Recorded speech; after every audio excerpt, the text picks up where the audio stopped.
Nearly 3 in 10 American adults do not have any emergency savings, and few have more than a couple of months of funds saved up. Joining me now to fix this, Ramsey Solutions financial expert, author of Everyday Millionaires, Chris Hogan. Fix it for me. Well, Dagan, the first thing people have to do is acknowledge that savings doesn't happen by itself. We have to get intentional. You know, we've got 78% of Americans are living paycheck to paycheck. That means if one check doesn't show up, they have a situation. And you've got 64% of Americans couldn't afford a $500 emergency. So we've got a savings crisis, but people need to get intentional. It can be fixed. And this is important, too, because your survey says that millennials and Gen Xers believe that a recession is coming within the next 2 years, or we're already in a recession. So if you believe that, you need to have some savings. How do you get your savings built up in a fast manner? Well, Lindsay, listen, I read this stuff all the time, and I don't have a crystal ball, and I'm not going to subscribe to panic. What I'm going to do is be intentional. So the best way to fix this is to start to budget. Budgeting means you tell your money where to go instead of wondering where it went, and you start to be in control of your money. Next, I want you to attack debt. When you get debt out of your life, you actually give yourself a raise, and then you can start to build up that cushion of savings. Several habits can impact your retirement savings, Chris. Tell us about those. Walk us through them.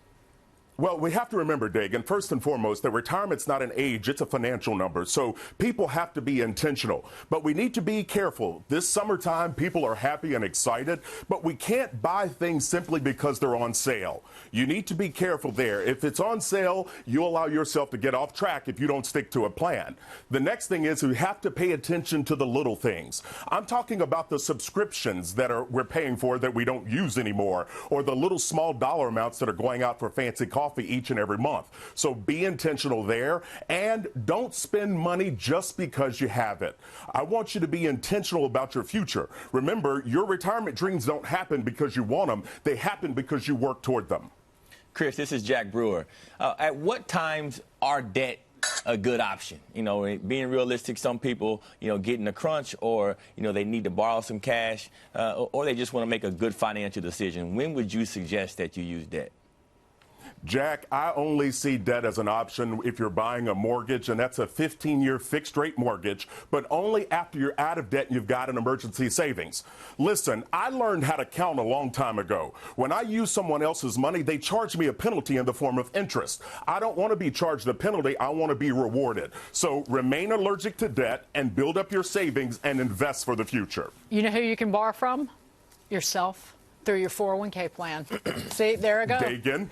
See? No. No. See, I knew you were going to do that. Yeah. Listen, Get it, Chris. do not touch 401ks. When you do that, you stop money from growing and you tap Uncle Sam on the shoulder.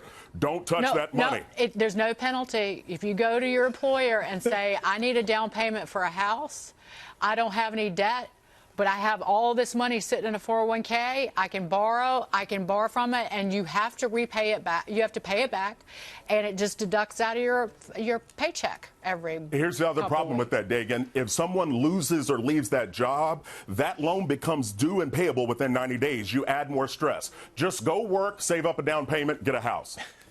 I say nay. We will leave it at that. I disagree with you. Chris, good to see you. As always, Chris Hogan.